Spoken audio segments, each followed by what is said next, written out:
यदि कुछ देने की इच्छा हो तो दान दीजिए, यदि लेने की इच्छा हो तो संस्कार लीजिए, यदि छोड़ने की इच्छा हो तो घमंड को छोड़िए, और यदि कुछ पाने की इच्छा हो तो श्री कृष्ण का सर पर हाथ पाइए।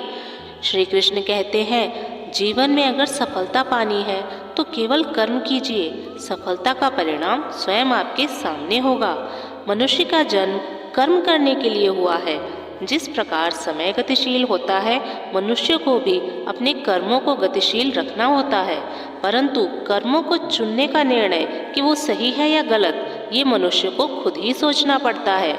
मनुष्य के जीवन में आशा चाहे छोटी हो या बड़ी, फर्क नहीं पड़ता, परंतु निराशा छा जाने से तो सब कुछ ही विपरीत हो जाता है। कृष्ण प्रेम दुनिया के हर एक प्रेम से पावन, पवित्र और सुंदर होता है, क्योंकि ईश्वर से किए जाने वाले प्रेम में किसी भी प्रकार का लोभ, मोह या इच्छा नहीं होती। जो सही मायने में ईश्वर से प्रेम करते हैं, वो सिर्फ इस दुनिया के झंझट को छोड़कर मोक्ष प्राप्ति के लिए ईश्वर की आराधना करते हैं। सब कुछ लौटकर आएगा या नहीं, इसकी कोई गारंटी नहीं होती, परंतु किए हुए कार्य का परिणाम अवश्य ही लौटकर आता है।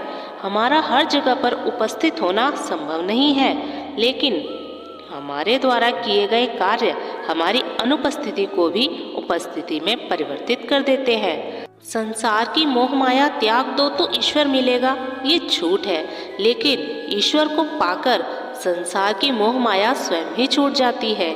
यह परम शक्ति मनुष्य जीवन की आवश्यकता है। जीवन में संतोष को सर्वोपरि रखिए। गीता में यह बात कही गई है कि निराशा को त्याग दीजिए। आशा की किरण आज नहीं तो कल अवश्य चमकेगी। खूबसूरत चेहरे का क्या करना जब दिल ही मैला हो। दिल को साफ कीजिए, काया तो स्वयं ही शुद्ध हो जाएगी। श्री कृष्ण की कहानी हम अपने बड़े बुजुर्गों से सुनते रहते हैं। अगर हम सुंदर बातों और विचारों को अपने जीवन में लाते हैं तो हम अपने जीवन के कष्टों को आने से पहले ही खत्म कर देते हैं। मन से अधिक तीव्र गति संसार में किसी की नहीं। जिस व्यक्ति ने अपने मन को नियंत्रित में कर लिया, उसने स्वयं को नियंत्रित में कर लिया। क्रोध मनुष्य का सबसे बड़ा शत्रु होता है। अधिक क्रोध करने से बुद्धि भ्रष्ट हो जाती है और भ्रष्ट बुद्धि वाले व्यक्ति की जिंदगी नष्ट हो जाती है। श्री कृष्ण कहते हैं, व्यक्ति के विचार ही उसके चरित्र का निर्माण करते हैं। यदि विचार स्वच्छ हो तो चरित्र ही सुंदर हो जाता है। अच्छे लोगों की श्री कृष्ण हमेशा परीक्षा लेते हैं, परंतु हमेशा साथ रहते हैं। बुरे लोगों को भी श्री कृष्ण भले ही सब कुछ देते हों, परंतु साथ कभी नहीं रहते।